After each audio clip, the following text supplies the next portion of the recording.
Kalau ibu menemukan ada orang yang tidak suka sama ibu, dalam kehidupan kita itu umum. Sehebat apapun ibu mengemas tutur katanya, penampilannya, dalam hidup ini pasti ada pro dan kontra. Ibu mencoba menjaga bagaimanapun sikap kita, masih ada orang yang pro dan kontra. Tanggapi itu dengan sabar. Bagaimana maksudnya? Kalau ada yang gosipin, jangan balas dengan gosip juga. Dia dosa, kita dosa. Dia fitnah, kita balas fitnah. Dia dosa, kita dosa. Kan gitu. Jadi tidak ada manfaatnya. Justru Allah datangkan ujian tersebut agar kita dapat pahala sabarnya. Kita dapat pahala sabar. Karena tidak mungkin kita dapat pahala sabar kecuali dengan adanya ujiannya. Gitu kan? Makanya di sini kita bersabar.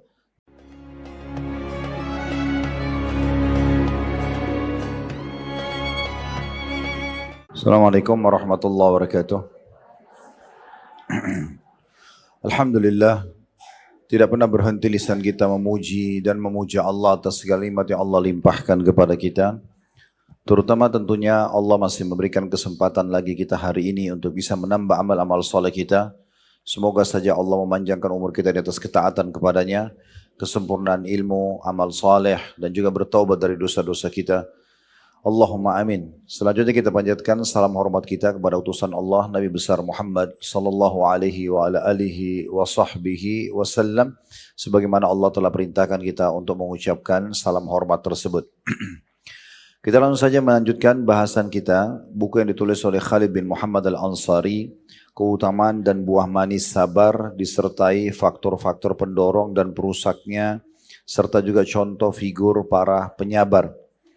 Baik, setelah kita membahas pada kesempatan yang lalu tentang definisi sabar, sudah panjang lebar kita jelaskan di buku kita dari halaman 7 itu sampai di halaman 12.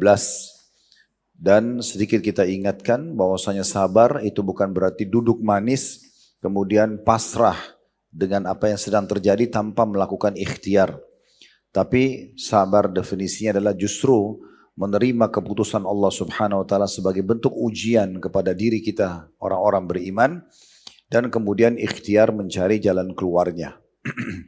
Kemudian juga sudah kita jelaskan di bahasan selanjutnya dari halaman 13, itu membahas tentang bagaimana Allah Subhanahu wa taala menyebutkan dalam ayat-ayat Al-Qur'an tentang masalah sabar.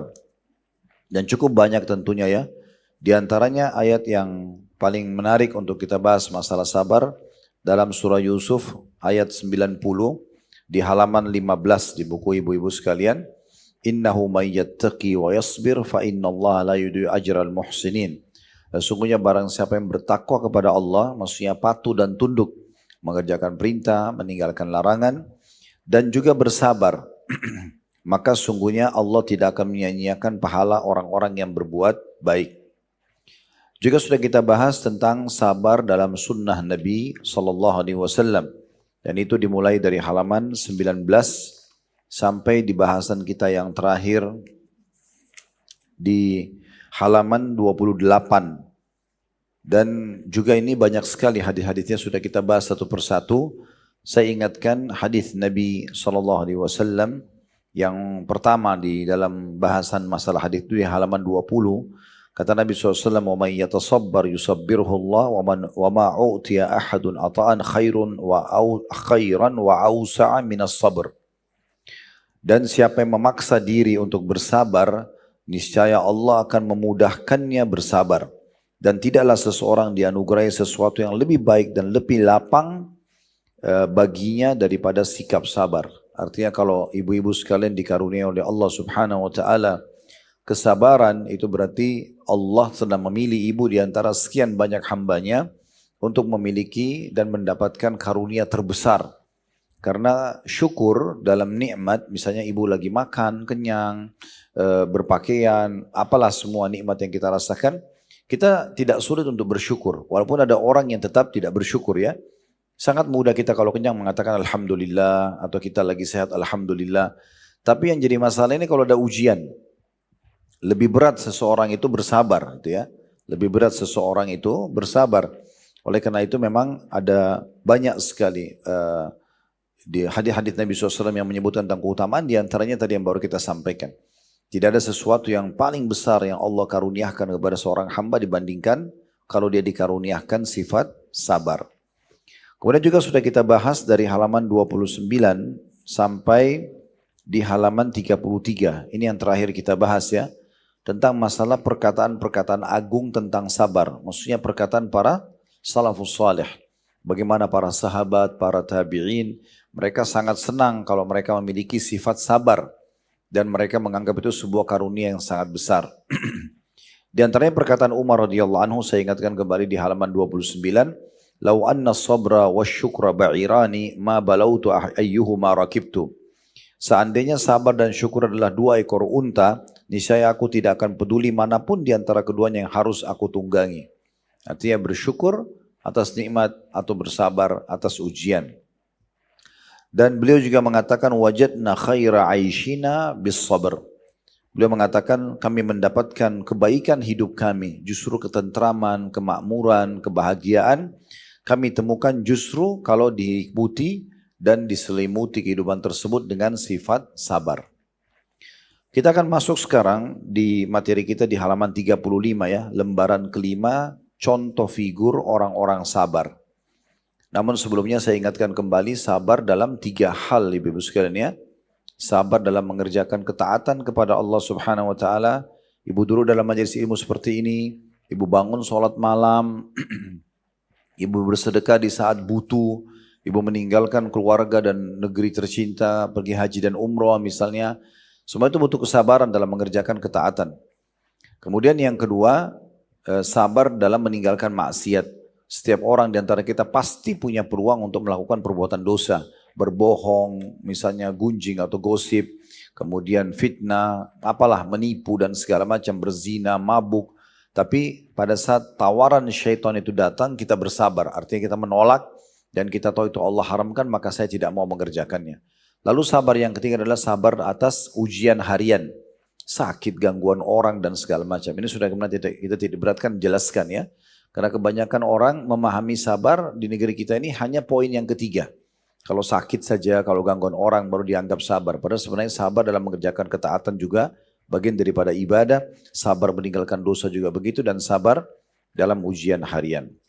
Baik, di halaman 35 saya akan langsung bacakan setelah menulis lembaran kelima, begitu judulnya ya.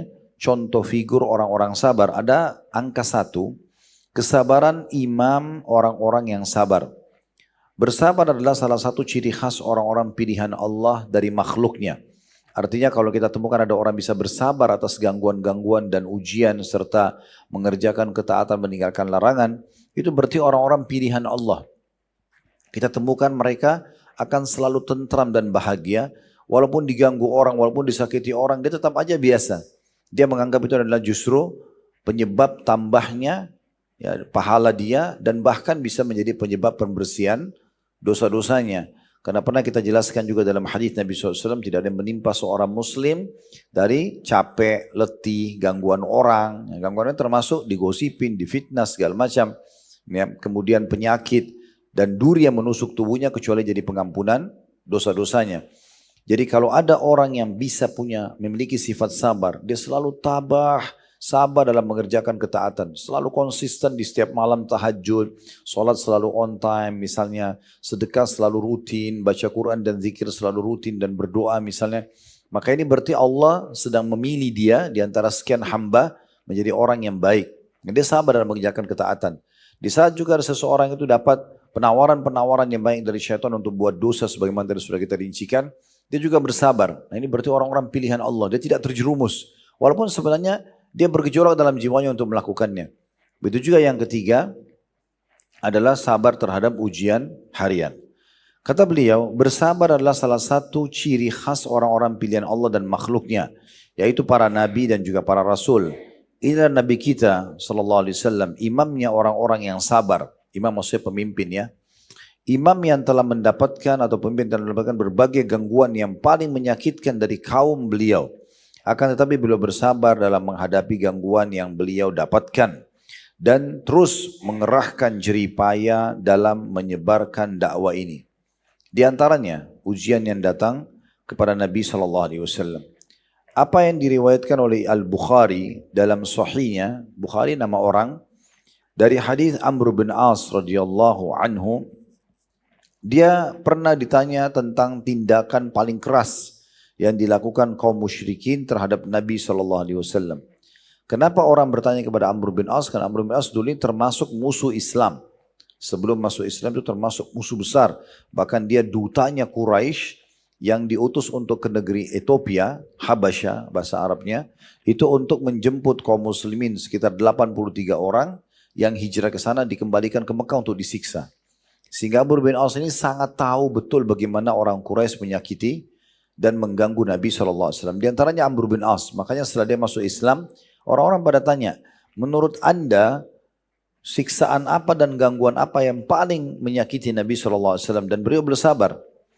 Maka Amr bin As menceritakan radhiyallahu anhu, bainama Nabi SAW yusalli fi hijril Ka'bah, idh aqbala Uqbah bin Abi Mu'ayt, fawada'a thawbahu fi unuqi, fakhanaqahu khanqan shadida, faqbala Abu Bakrin hatta akhadha min mankibi, ودفعه عن النبي صلى الله عليه وسلم وقال أتقتلون رجلا أن يقول ربي الله وقد جاءكم بالبينات من ربكم.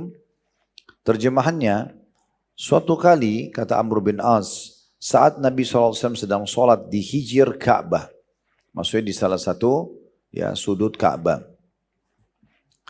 tiba-tiba datanglah Uqbah bin Abi Mu'ayt. Ini salah satu tokoh Quraisy yang sangat membenci Islam, lalu melilitkan kainnya di leher beliau, lalu mencekik beliau dengan sangat keras.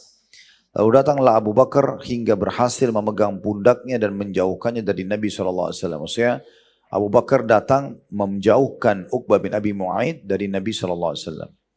Dan Abu Bakar membaca ayat yang disebutkan oleh Allah dalam surah Ghafir ayat 28 yang artinya, apakah kalian akan membunuh seseorang karena dia hanya mengatakan Tuhanku adalah Allah?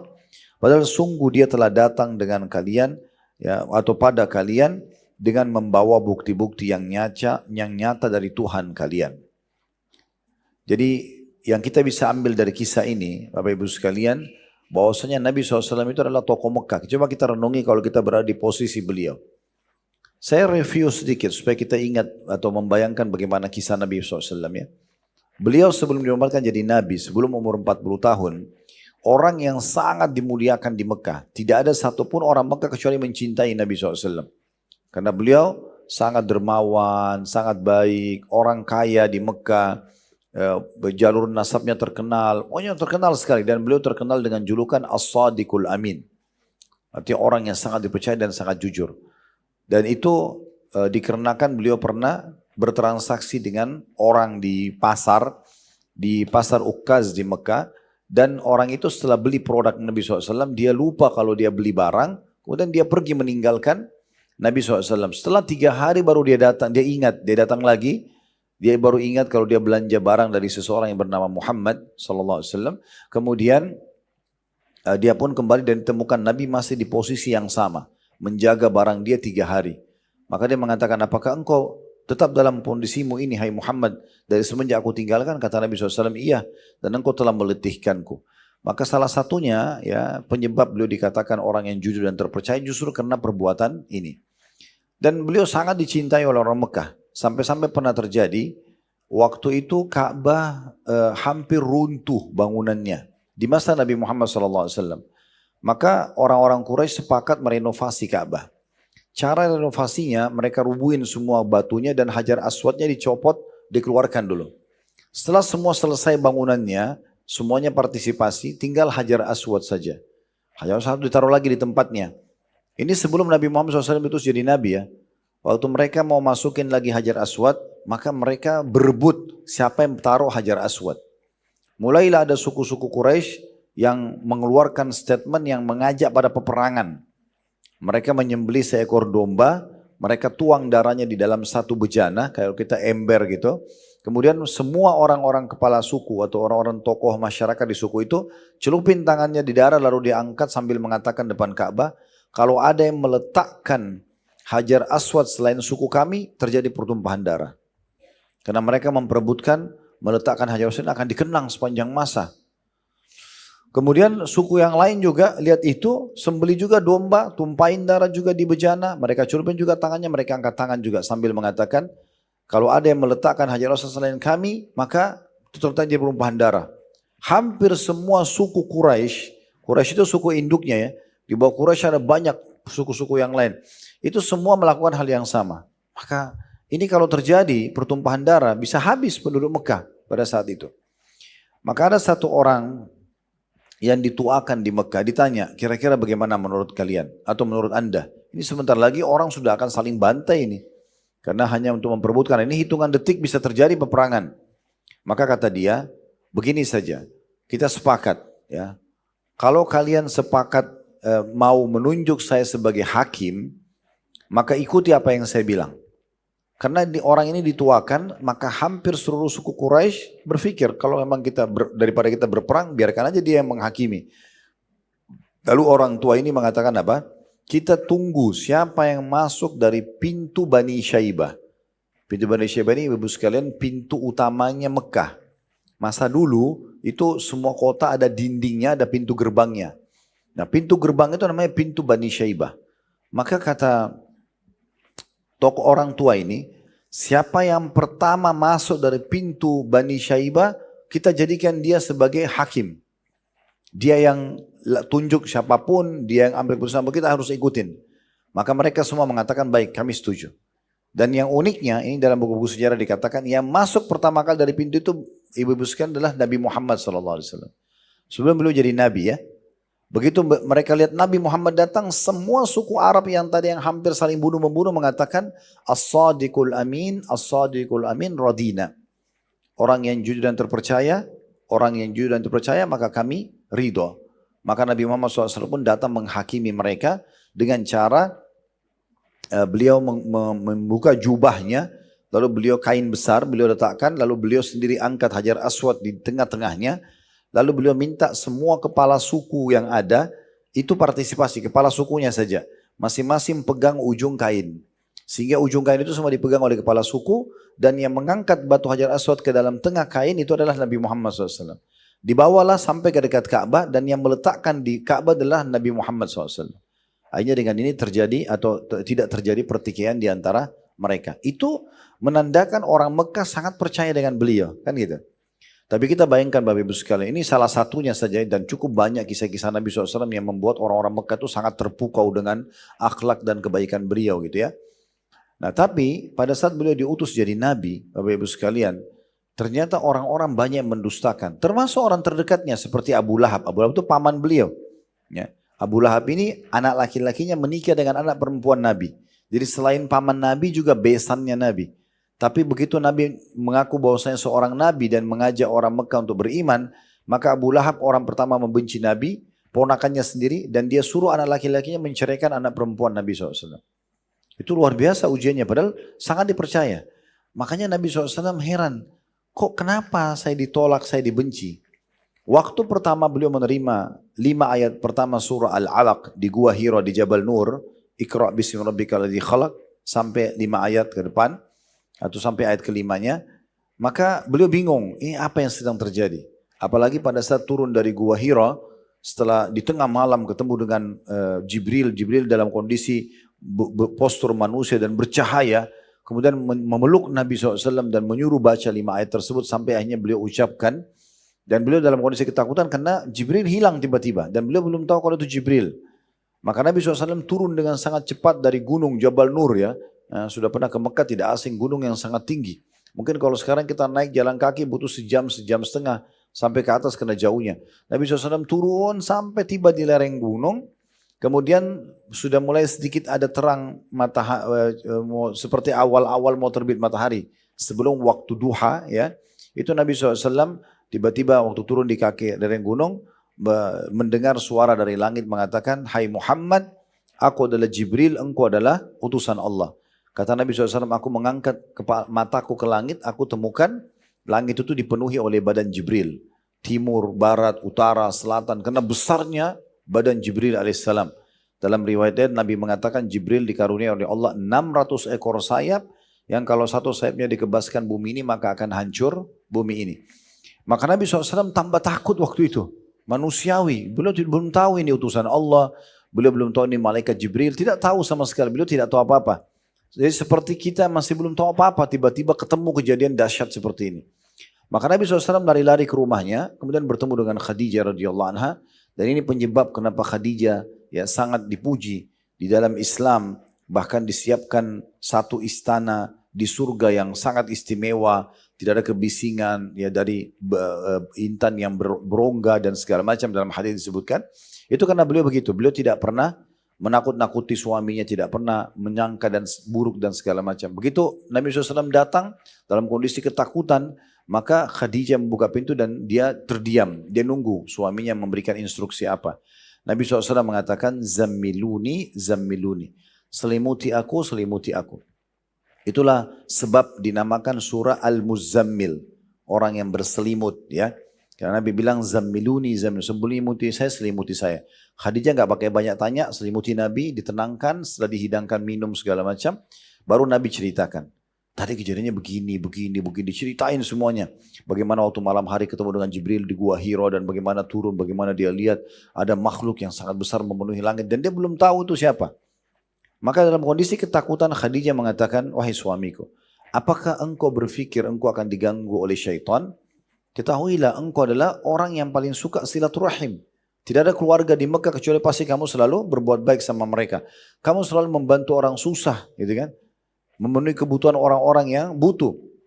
Maka kemudian Khadijah mengajak Nabi SAW ketemu dengan sepupunya Khadijah bernama Waraqah bin Naufal.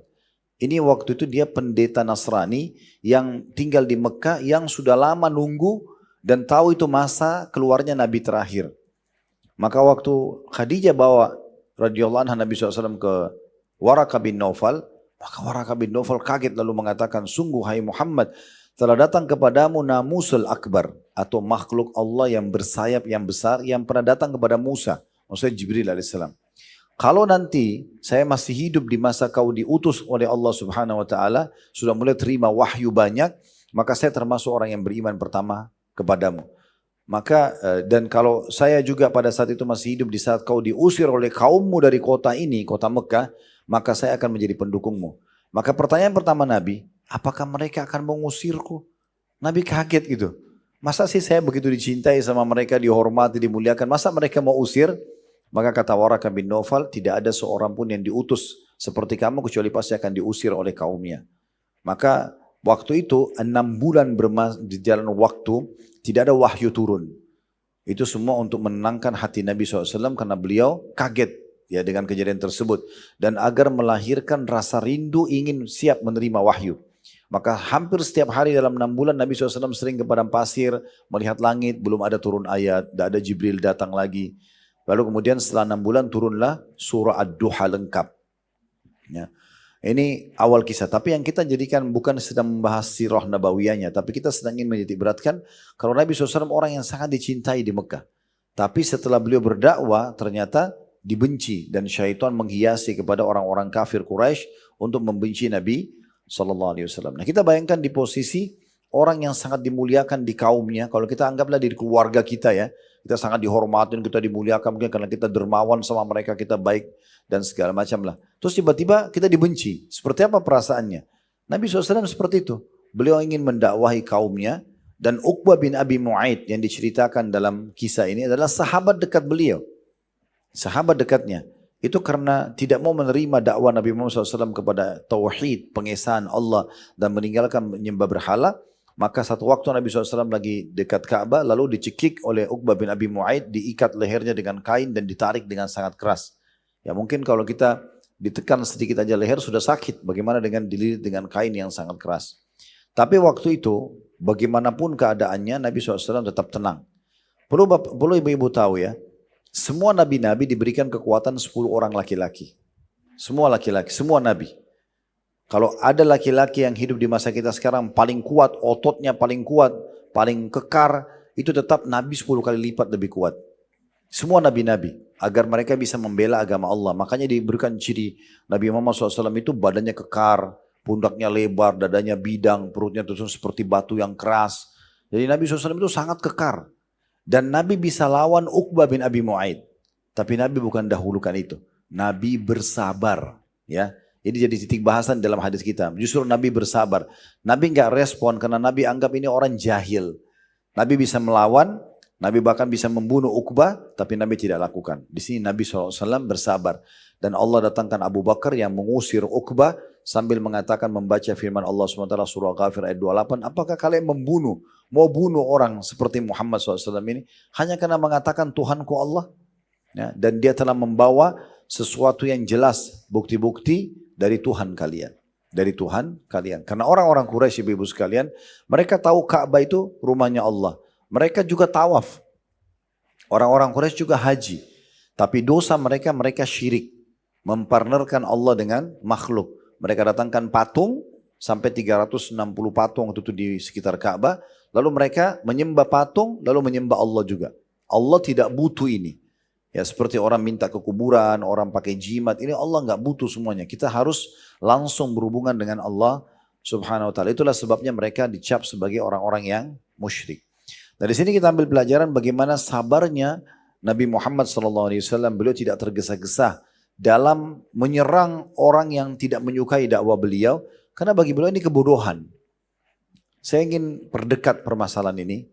Kalau ibu menemukan ada orang yang tidak suka sama ibu, dalam kehidupan kita itu umum. Sehebat apapun ibu mengemas tutur katanya, penampilannya, dalam hidup ini pasti ada pro dan kontra. Gak mungkin tidak, gitu ya. Itu sudah umum. Ada saja orang yang tidak suka sama kita dan ada juga orang yang suka. Selama kita di jalan yang benar tidak usah khawatir. Begitulah yang terjadi pada Nabi Muhammad SAW. Beliau manusia yang paling sempurna secara fisik. Orang yang paling baik sama orang. Utusan Allah lagi. Membawa syariat Allah. Tapi masih ada orang kafir, orang munafik yang tidak suka dengan beliau. Nah seperti itulah. Kalau kita dekatkan dalam kehidupan kita. Ibu mencoba menjaga bagaimanapun sikap kita. Masih ada orang yang pro dan kontra. Tanggapi itu dengan sabar. Bagaimana maksudnya? Kalau ada yang gosipin, jangan balas dengan gosip juga. Dia dosa, kita dosa. Dia fitnah, kita balas fitnah. Dia dosa, kita dosa. Kan gitu. Jadi tidak ada manfaatnya. Justru Allah datangkan ujian tersebut agar kita dapat pahala sabarnya. Kita dapat pahala sabar. Karena tidak mungkin kita dapat pahala sabar kecuali dengan adanya ujiannya. Gitu kan? Makanya di sini kita bersabar. Jangan balas kebodohan orang dengan kebodohan. Yakin ya, semua ujian yang datang itu pasti akan ada sesuatu yang besar yang Allah janjikan. Makanya Allah berfirman dalam Al-Quran, Innama yuwaffas sabirun ajran bighairi hisab. Sesungguhnya orang-orang sabar akan mendapatkan balasan tanpa ada hitungannya lagi. Jadi mereka akan dapatkan maksimal pahala. Nah seperti itulah ya. Jadi ingat, semua orang akan diuji. Tidak ada seorang pun di antara kita tidak pernah digosipin orang, tidak pernah difitnah, tidak pernah caci maki. Semua akan melalui. Oh Nabi SAW lalui gitu kan. Nabi SAW lagi baik-baik dekat Ka'bah, dicekik lehernya. Ada riwayat lain, Nabi SAW lagi di Mekah, lalu diinjak batang lehernya. Pernah sholat, dituangkan kotoran unta. Ya. Tapi Nabi SAW tidak pernah balas kebodohan seperti ini dengan kebodohan. Ya, beliau justru membalas berdoa kepada Allah agar orang-orang ini semuanya diberikan petunjuk oleh Allah Subhanahu wa taala. Baik, di antara contoh yang lain disebutkan di halaman 37 ya, adalah apa yang diriwayatkan oleh Bukhari dan Muslim dalam sahih mereka berdua dari hadis Abdullah bin Mas'ud radhiyallahu anhu. Dia berkata, "Bainama Rasulullah sallallahu alaihi wasallam yusalli 'indal bait wa Abu Jahal wa ashabun lahu julus wa qad nuhirat jazurun bil ams. Faqala Abu Jahal, ayyukum ya qaum ila sala juzurin bani fulan dalam kurung fayakhudhuhu fayadha'uhu ala katifai Muhammadin idza sajad. Famba'atha ashqal qaumi fa'akhadha. Falamma sajada an-nabi sallallahu alaihi wasallam wada'ahu baina katifaihi wa ja'at Fatimatu fa'akhadathu an katifaihi wa da'at ala man sana'a dhalik." Kata Abdullah bin Mas'ud radhiyallahu anhu, terjemahannya, suatu kali atau suatu saat pernah Rasulullah SAW sedang sholat di sisi Ka'bah. Sementara Abu Jahal ini julukan yang umat Islam sebutkan untuk orang ini ya. Artinya orang yang super bodoh. Gitu ya. Sebenarnya julukan dia di Mekah dikenal dengan Abul Hakam. Abul Hakam itu orang yang bijaksana. Karena Abu Jahal ini sebenarnya orang cerdas. Ya. Sebab dia dinamakan Abu Jahal, ibu-ibu sekalian, itu karena dia setiap malam dia sering datang diam-diam ke dinding rumah Nabi, lalu dia dengarkan ayat Al-Quran. Setiap malam. Dan uniknya, dia datang dengar, Abu Sufyan juga tokoh Mekah yang lain datang dengar, ada lagi satu tokoh Mekah yang lain datang, tapi di sudut yang berbeda. Begitu menjelang subuh, Nabi SAW sudah berhenti ngaji, mereka keluar, mereka mau pulang ke rumahnya, lalu ketemu satu sama yang lain. Terus saling nanya, kalian ngapain di sini? Kamu ngapain di sini? Lalu akhirnya mengaku, oh saya habis dengerin ayat Al-Quran yang Muhammad baca. Oke, akhirnya tiga-tiganya sepakat. Udah ya, kita nggak boleh datang lagi nih. Kalau kita datang lagi orang Mekah lihat nanti akhirnya ya mereka beriman pada Muhammad. Kita ini tokoh-tokoh Mekah. Besok kita janjian tidak ketemu, tidak datang lagi. Besoknya datang lagi. Mereka mengira satu sama yang lain tidak datang gitu. Sebetulnya menjelang subuh ketemu lagi. Janjian lagi tidak mengulanginya. Hari ketiga masih ulangi lagi. Akhirnya Abu Sufyan ngobrol sama orang satu tokoh Quraisy, saya lupa namanya, tapi namanya juga ada disebutkan dalam buku-buku sejarah. Abu Sufyan bilang, bagaimana menurut kamu? Apa yang kita dengar? Ini kita kayak mau doain diri sendiri. Kita janjian gak mau ketemu, gak mau dengar, datang lagi besok dengar. Karena mereka ngerti apa yang Nabi baca dalam bahasa Arab. Mereka ngerti tentang hari kiamat, tentang kematian, tentang surga neraka. Ini gak ada yang salah. Maka Abu Sufyan sepakat sama temannya kalau ini benar. Kita harus akui ini adalah benar. Sekarang kita datang kepada Abul Hakam. Nah ini yang kita sedang nukil kisahnya. Yang dapat julukan Abu Jahal. Dari mana dapat julukan Abu Jahal? Dari kisah ini. Ya, artinya orang yang sangat bodoh dari julukan orang yang sangat bijaksana. Maka Abu Sufyan sama temannya datang ke rumah Abu Jahal lalu mengatakan, wahai Abu Hakam, kita nggak boleh bohongin diri kita ini. 3 hari kita janjian tidak mau mengulangi, ternyata kita mengulanginya, gitu kan? Kira-kira kami mau tanya, kamu memimpin kami di Mekah. Artinya kalau Abu Jahal masuk Islam, semua masuk Islam nih. Abu Jahal kafir, mayoritas Mekah kafir gitu. Kata Abu Sufyan, bagaimana menurut kamu apa yang Muhammad bawa dan ajarkan? Yang kita dengar selama 3 hari ini. Kata Abu Jahal, sebenarnya saya tidak bisa pungkiri kalau itu adalah kebenaran. Dia bilang begitu, itu adalah benar. Maka Abu Sufyan bilang, kenapa kau tidak beriman? Kalau kau beriman, kami beriman semuanya. Kamu pemimpin kami. Apa kata dia? Dari dulu suku saya dan suku Muhammad bersaing di Mekah. Kalau suku Muhammad menyiapkan minum dan makan untuk jemaah haji, di masa itu ibu-ibu sekalian, orang banyak berebut untuk membagi-bagi makanan dan minuman untuk jemaah haji. Gitu kan? Untuk jemaah haji. Akhirnya Abu Sufyan mengatakan, bagaimana menurut kamu? Dia bilang ini adalah benar. Saya tidak bisa bohongin diri saya. Lalu kenapa kau tidak beriman? Kalau kau beriman, kami beriman semuanya. Dia bilang dari dulu suku saya sama suku Muhammad bersaing di Mekah. Kalau suku Muhammad menyiapkan makan dan minum buat jemaah haji, karena waktu itu mereka tahu itu ibadah. Dari ajaran Nabi Ibrahim alaihissalam. Kan kesalahan Quraisy karena mendatangkan berhala yang mereka sekutukan dengan Allah gitu ya. Tapi yang lain mereka kerjakan. Membagi makanan, minuman buat jemaah haji itu kebanggaan bagi mereka. Maka dia bilang dari dulu suku Muhammad kalau siapin makan dan minum jemaah haji, sukuku juga melakukan itu. Jadi bersaing. Kalau Mekah mau diserang oleh musuh, sukunya Muhammad menyiapkan pasukan, berapa jumlahnya, sukuku juga menyiapkan yang sama. Jadi selalu bersaing. Sekarang dari suku Muhammad keluar Nabi, suku saya tidak ada Nabi. Kalau saya beriman, maka suku saya akan dikalahkan oleh suku Muhammad. Karena itu saya tidak mau beriman. Semenjak itu dia ucapkan, maka keluarlah julukan Abu Jahal. Orang bodoh, karena kalau dia beriman satu Mekah dia panen pahalanya kan gitu. Tapi karena dia kufur ya sudah meninggal dalam keadaan kafir akhirnya. Meninggal dalam keadaan kafir. Nah ini sekarang kisahnya yang kita baca ini kisahnya Abu Jahal. Ya, ini Abu Jahal dia saking bencinya sama Nabi SAW. Dikatakan suatu saat ketika Rasulullah SAW sedang sholat di sisi Ka'bah. Sementara Abu Jahal sedang duduk bersama teman-temannya.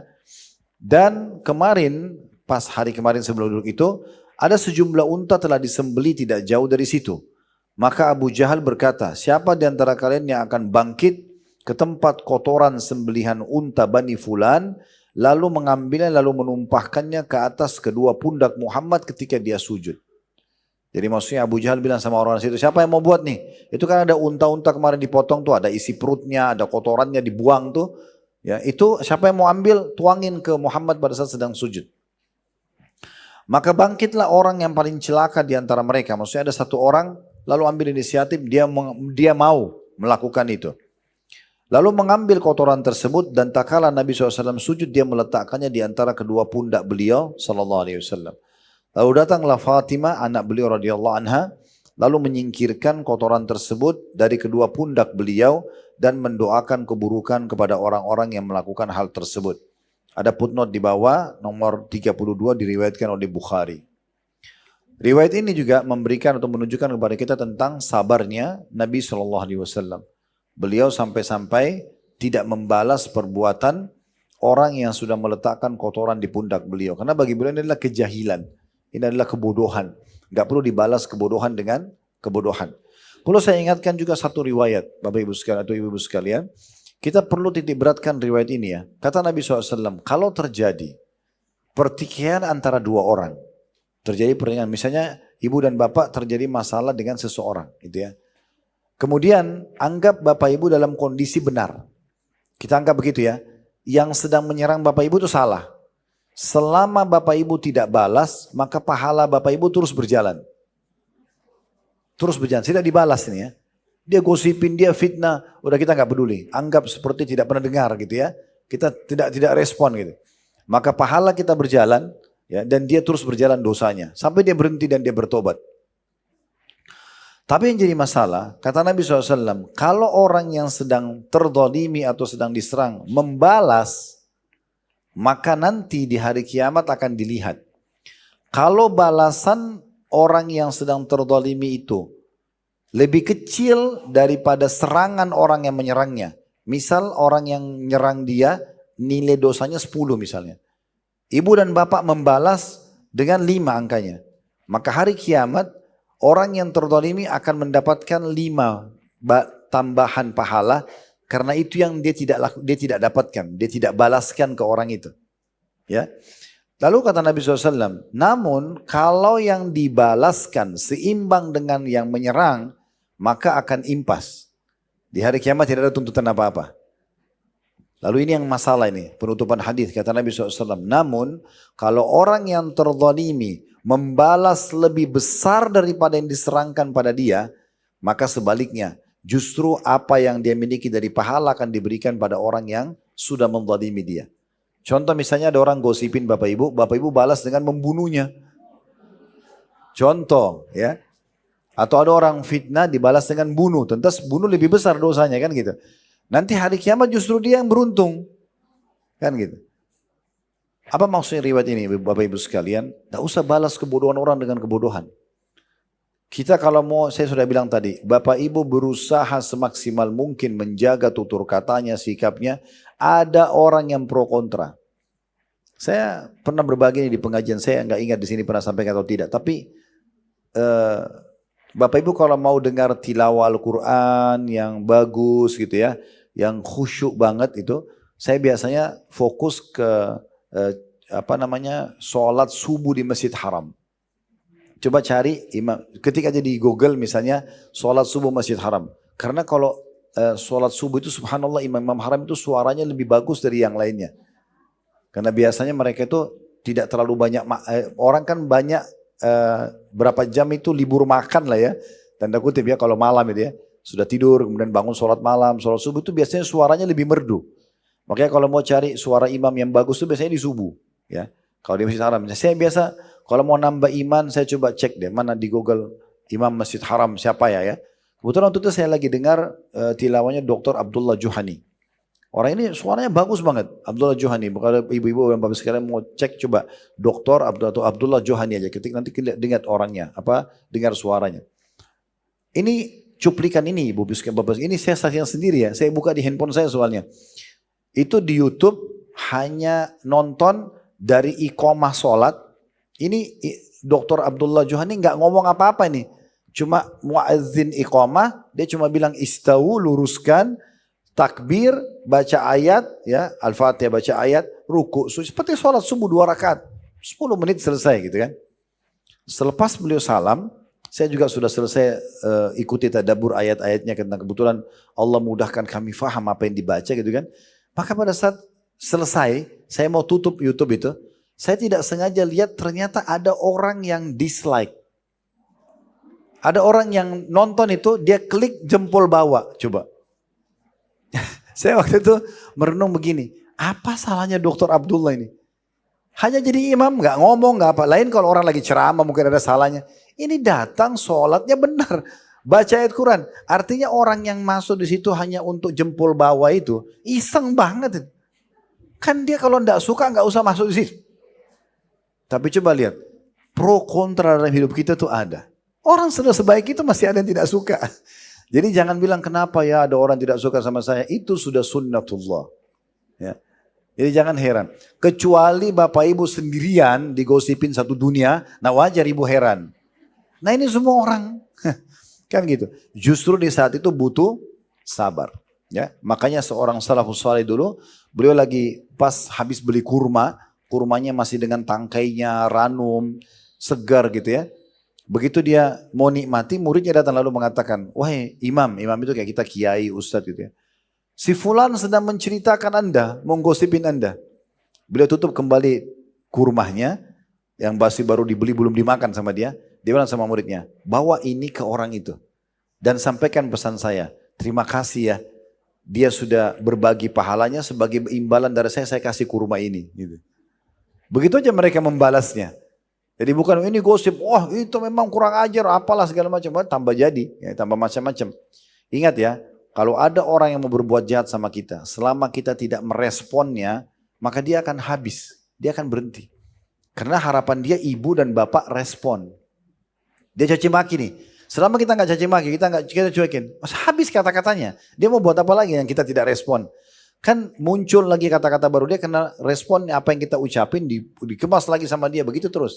Makanya kalau tidak dilayani selesai. Pernah ada orang mencaci maki Abdullah bin Abbas radhiyallahu anhu. Beliau pernah jalan, dicaci maki oleh orang tanpa sebab. Padahal ini hafal Quran, ulamanya sahabat, sepupu Nabi SAW, dicaci maki tanpa sebab. Ternyata waktu itu karena Abdullah bin Abbas pakai jubah baru. Bajunya baju baru, orang ini seperti iri lihat baju itu gitu. Dicaci maki macam-macam, Abdullah bin Abbas tidak balas. Karena tidak direspon, orang itu habisan kata-kata. Setelah selesai, Abdullah bin Abbas tanya, kamu sudah selesai? Orang itu diam. Langsung kata Abdullah bin Abbas, ambillah ini. Dibuka jubahnya dikasih. Lalu Abdullah bin Abbas bilang sama orang di sekitarnya, murid-muridnya, tunjukkan alamat rumah kita kepada orang ini, mungkin kalau dia butuh apa-apa kita bisa penuhi. Orang itu tadinya dari musuh menjadi muridnya beliau. Kalau kita mau menjadi orang yang standar, orang jahat kita balas jahat, orang gosip itu standar, semua orang bisa buat. Tapi kita dianjurkan dalam Islam menjadi orang yang luar biasa. Justru keburukan kita balas dengan kebaikan, atau kita tidak meresponnya. Jangan orang bodoh kita ikut-ikutan bodoh. Nah seperti itu pemahamannya.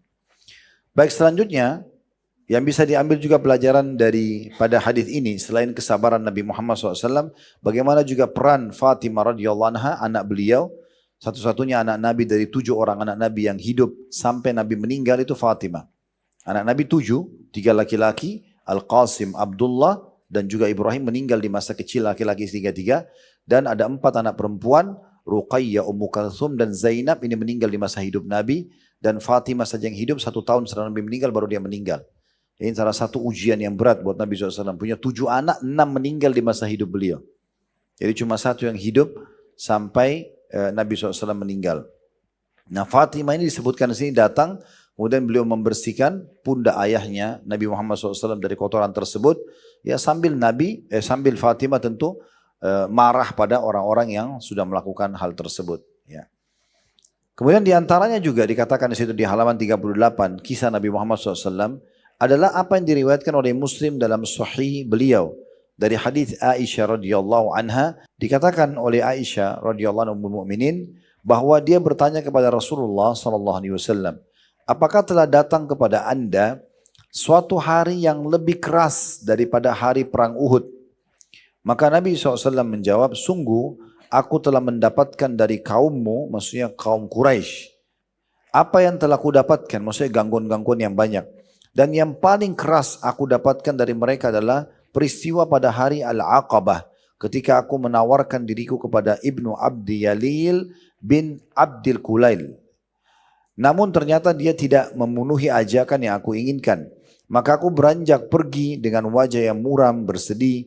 Sehingga aku tidak sadar kecuali ketika telah berada di Al-Qarn Al-Tha'alib. Ini nama satu lokasi ya. Lalu aku mengangkat kepalaku, ternyata aku berada di bawah awan yang telah menaungiku.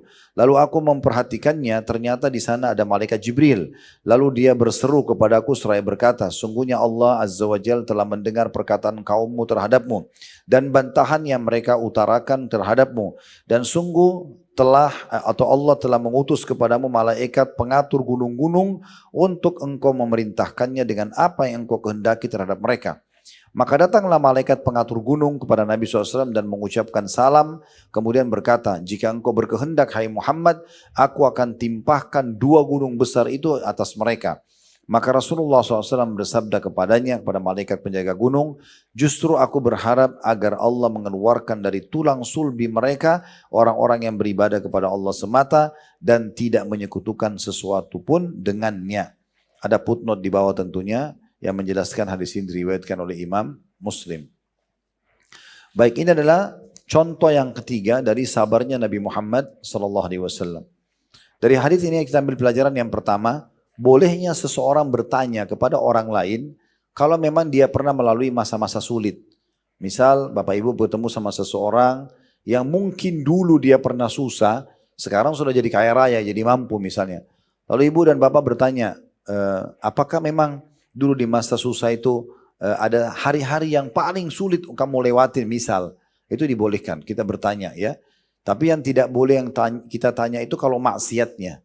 Ya, nggak boleh kita bilang, kamu dulu dosa apa yang kamu paling nikmati misalnya. Itu nggak boleh. Ya, bahkan kita tidak boleh menanyakan masa lalu seseorang kalau berhubungan dengan pelanggaran agama. Apalagi kalau dia sudah taubat itu ya. Jadi tidak usah Ibu kalau lihat di masjid begini ada teman tetangga di sebelah datang, oh ini dulu waktu SMA bandel banget nih. Kalau Ibu bilang, kok ahli neraka ada di sini misalnya. Itu tidak boleh ya. Kita tidak boleh. Tapi kalau kita mau menanyakan tentang pengalaman hidupnya yang pernah dia lalui, misalnya pernah mengalami bencana alam lah, meninggal orang tuanya kah, atau meninggal anaknya waktu kecil misal. Ya, kita mau tanya pengalaman dia bagaimana dia melalui itu boleh-boleh saja. Makanya Nabi SAW ditanya oleh Aisyah, ya Rasulullah, ada enggak dalam kehidupan Anda ya yang lebih berat daripada kejadian Uhud? Nah, di sini kita tambahkan juga informasi. Kenapa Aisyah menyebutkan Uhud? Karena dari semua peperangan Nabi, Bapak Ibu sekalian, hanya Uhud saja yang muslimin terjadi atau mengalami kekalahan. Di perang Badar sebelumnya menang. Setelah Uhud itu ada perang Khandaq atau perang Ahzab menang. Setelahnya ada juga Bani Mustalik menang. Setelahnya lagi ada perang Khaybar menang. Setelahnya ada pembebasan kota Mekah menang. Setelahnya juga ada perang Hunain menang. Ada perang Tabuk menang. Jadi semuanya menang. Makanya dianggap perang Uhud adalah perang yang paling memukul Nabi SAW. Dan waktu itu sebenarnya Uhud itu di awal peperangan menang. Di pertengahan kalah, di akhirnya menang. Tapi kekalahan sempat terjadi. Karena dari 50 pemanah Nabi SAW, ada 43 yang tidak mau dengar saran Nabi untuk tidak boleh tinggalkan bukit pemanah, namun mereka tetap tinggalkan. Begitu kurang lebih kesimpulan ceritanya. Nah, kenapa Nabi SAW di sini dianggap oleh Aisyah kejadian Uhud itu besar? Karena memang kejadian itu membuat tengah-tengah muslimin kalah dan ada 70 sahabat yang meninggal, diantaranya paman kandung beliau yang beliau sangat cintai, Hamzah radhiyallahu anhu. Makanya Umar mengatakan, saya belum pernah melihat kesedihan di raut wajah Nabi SAW mengalahkan pada saat beliau melihat jenazahnya Hamzah. Karena selain terbunuh juga dimutilasi kan gitu. Hidungnya dipotong, dadanya dibelah dan segala macam gitu. Itu terjadi mutilasi dari pasukan Quraisy. Itulah sebab kenapa pertanyaan Aisyah, ada enggak hari yang lebih berat dari hari Uhud? Ini pelajaran pertama yang bisa kita ambil. Bolehnya seseorang bertanya pengalaman hidup orang lain tapi bukan maksiatnya ya. Kemudian pelajaran yang kedua yang bisa diambil, bolehnya orang yang ditanya menceritakan. Misal ada seseorang wanita, anaknya atau dia meninggal, dia keguguran misalnya. Dia ingin menenangkan hatinya. Bagaimana caranya? Dia cari siapa ibu yang pernah mengalami hal yang sama. Kemudian dia coba mau dengar pengalamannya. Itu boleh. Dia tanya, dulu waktu anak kamu meninggal gimana kamu melaluinya misal. Ini saya juga baru lalui, saya sangat sedih misal contoh ya. Sehingga ibu bertanya boleh, dia juga menceritakan boleh. Dia boleh menyampaikan pengalamannya. Makanya Nabi SAW berikan gambaran yang paling menyakitkan selain kejadian Uhud, kata Nabi SAW adalah pernah saya di Aqabah. Aqabah itu kalau bahasa etimologi, dalam bahasa itu dia seperti gundukan bukit yang kecil. Ya, ini sekarang diistilahkan dengan Jumroh Aqabah. Ya. Jumroh kubro biasanya kalau orang lagi haji kan melontar kecil sedang besar atau kecil sedang Aqabah. Nah ini Aqabah. Nabi SAW itu pernah melakukan satu cara untuk menyebarkan Islam dengan cara di musim haji datang di Aqabah. Karena waktu itu di Aqabah semua orang melontar. Melontar itu kan dari zaman Nabi Ibrahim ya. Dan orang-orang Quraisy menetapkan sebagian syariat Nabi Ibrahim diantaranya melontar itu. Maka beliau mendakwahi orang-orang di situ. Kepala-kepala suku diajak masuk Islam. Rata-rata semuanya menolak dan termasuk yang menolak itu adalah yang dituliskan namanya di sini ya, yaitu Ibnu Abi Yalil. Ya, dia menolak. Dan ini kepala suku, salah satu kepala suku kalau dia beriman maka mungkin satu sukunya bisa masuk Islam juga. Tapi karena ditolak juga dan bukan cuma orang ini yang Nabi dakwahi, ada banyak orang yang Nabi dakwahi semuanya menolak. Akhirnya Nabi SAW merasa murung pada saat itu, ini kenapa nih? Kenapa mereka nolak kebenaran? Padahal mengajak hanya mengisahkan Allah dan mereka kenal Allah. Mereka tahu Ka'bah itu rumahnya Allah. Mereka tahu haji itu syariat Nabi Ibrahim. Mereka tahu Nabi Ibrahim adalah utusan Allah. Kenapa mereka tidak mau beriman gitu? Nah waktu dalam kondisi sedih seperti itu, maka Nabi SAW pun akhirnya jalan dan beliau mengatakan sambil jalan dan merenung, beliau sampai tiba di Qarnul Tha'alib. Nama satu lokasi di Mekah. Sampai sekarang masih dikenal lokasi itu namanya Qarnul Tha'alib itu ya. Maka Nabi SAW tiba di sana, dia bilang tiba-tiba di atas kepala saya ada seperti awan ya besar. Waktu saya angkat kepala ternyata di sana ada Jibril alaihi salatu wassalam. Kemudian mengatakan, hai Muhammad, sungguhnya Tuhanmu telah mendengar ya bagaimana kaummu meresponmu. Maksudnya mereka kamu dakwai mereka tidak mau dengar ya. Dan bersamaku sekarang Allah utus malaikat khusus, semua gunung di muka bumi ini dia yang tanggung jawab. Dia bisa angkat, dia bisa hancurkan, ya, dia bisa pindahkan. Ini orang, malaikat ini bertanggung jawab.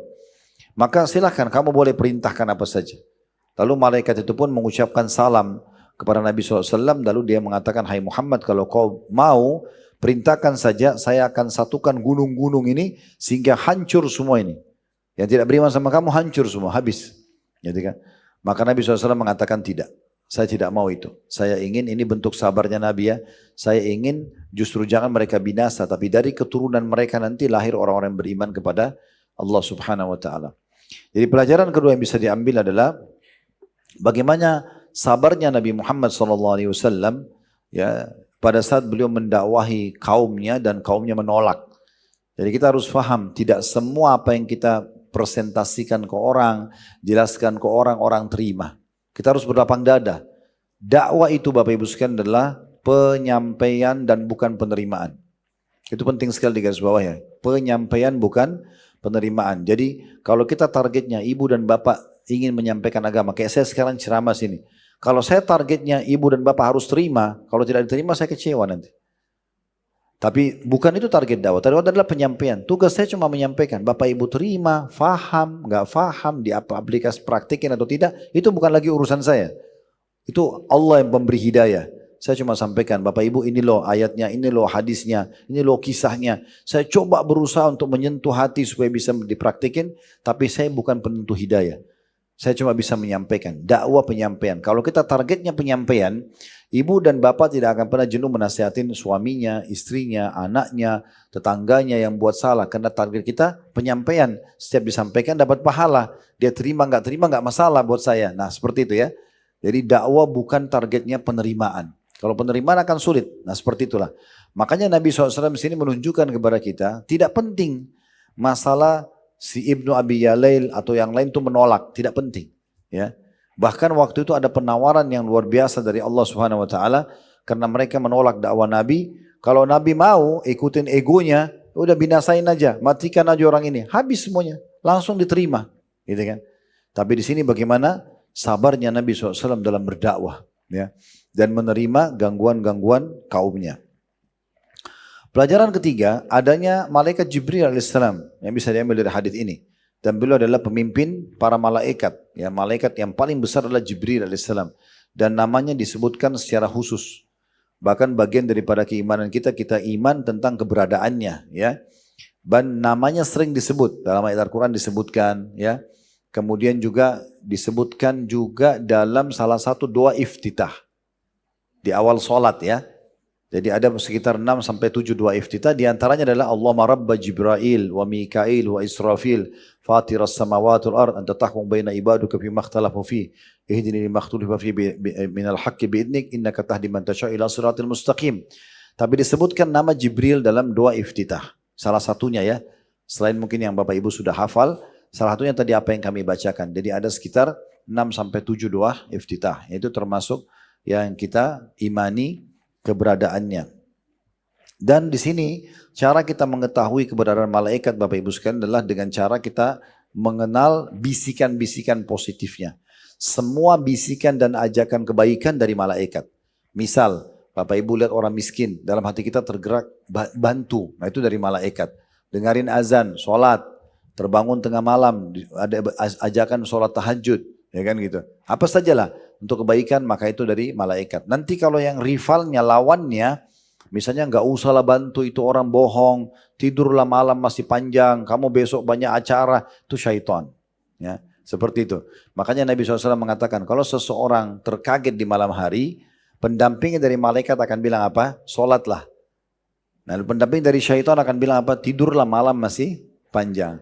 Yang biasa diikutin yang mana? Nah, tahu diri sendiri ya. Ya, kemudian selanjutnya pelajaran yang keempat yang bisa kita ambil, yaitu adanya malaikat jadi malaikat ini, adanya malaikat yang kita imani dan punya tugas masing-masing. Kalau tadi Jibril sendiri, dia pemimpinnya. Tapi Bapak Ibu perlu sadari ya, alam semesta ini sedang dijaga dan dirawat. Ya, ini pergantian siang malam yang begitu rapi, kan itu. Hutan-hutan yang terawat dengan rapi, populasi manusia, populasi hewan-hewan, ya. Kemudian coba lihat buah-buahan tidak pernah habis. Ya. Mungkin kalau ada ibu bapak yang mengatakan, tapi Ustadz itu kan memang ada orang yang punya perkebunan. Oke, perkebunannya berapa luas?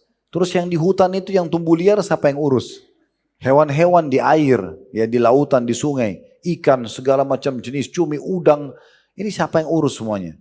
Ini semua diurus oleh para malaikat, itu tugas mereka.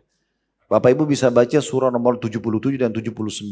Dua surah ini di ayat-ayat pertamanya menceritakan tentang tugas-tugas para malaikat. Di antaranya mereka mengurus urusan bumi ini.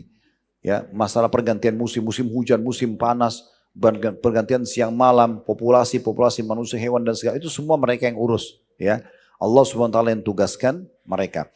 Nah, di antaranya ada yang bertugas menjaga gunung-gunung, Nah, ini malaikat tidak disebutkan namanya di sini. Dan memang dia datang ditugaskan oleh Allah SWT untuk memberikan kesempatan Nabi, ayo mau dihukum atau tidak nih, kan gitu. Pelajaran yang kelima yang terakhir adalah bagaimana Nabi SAW mendahulukan kasih sayang daripada rasa bencinya.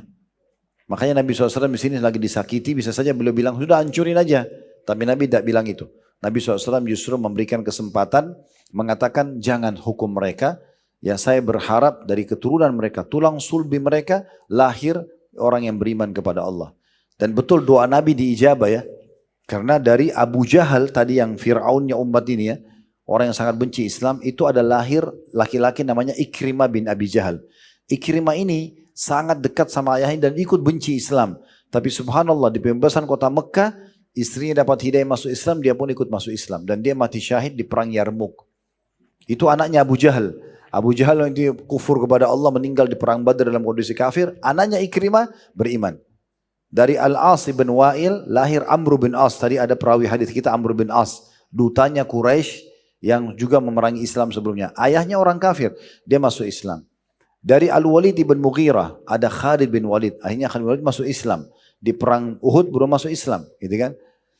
Kemudian juga ada banyak sekali dari Umayyah bin Khalaf yang majikannya Bilal, yang siksa Bilal dengan batu panas, itu namanya Umayyah bin Khalaf. Anaknya bernama Safwan masuk Islam juga. Jadi cukup banyak orang-orang yang dari keturunan Quraisy yang kufur kepada Allah justru akhirnya beriman karena doa Nabi SAW.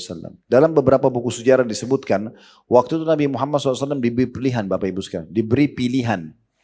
Kau mau kami binasakan ini negeri, Mekah, Taif, semua yang kufur kepada kamu ini kami binasakan, kata malaikat penjaga gunung. Saya satukan semua gunungnya hancur nih, habis. Dan dakwamu akan tersebar, tetap Islam akan tersebar. Dengan mereka hancur, Allah datangkan penggantinya yang beriman. Atau kamu bersabar, ya dakwah tetap mereka dan dakwamu juga akan tersebar. Maka Nabi SAW mengatakan kalau gitu saya bersabar. Saya tidak mau mereka dibinasakan. Nah ini kurang lebih gambaran daripada kisah dan tauladan yang pertama, yaitu Nabi Muhammad SAW. Insya Allah kedepannya kita akan lanjutkan di kisah yang kedua, kesabaran Khubaib ibn Adi radhiyallahu anhu saat terbelenggu di kayu kematian.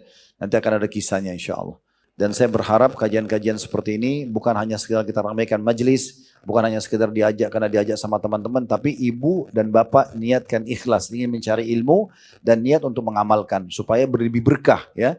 Jadi mulai sekarang kita terapkan dalam kehidupan kita bagaimana kita lebih sabar dan yakin Allah Maha melihat, Maha mendengar. Jangan balas kebodohan dengan kebodohan supaya kita maksimal mendapatkan pahala. Ingat, ada pahala dari syukur, ada pahala dari sabar. Ada sebagaimana ada pahala dari puasa, dari sholat, dari zakat dan seterusnya. Semua ini masing-masing punya sumber-sumber pahala. Kalau ada benar dari Allah silakan diambil dan diamalkan. Kalau ada salah dari saya mohon dimaafkan dan saya beristighfar kepada Allah SWT. Subhanakallahumma bihamdika. Asyhadu an la ilaha illa anta astaghfiruka wa atubu ilaik. Wassalamualaikum warahmatullahi wabarakatuh.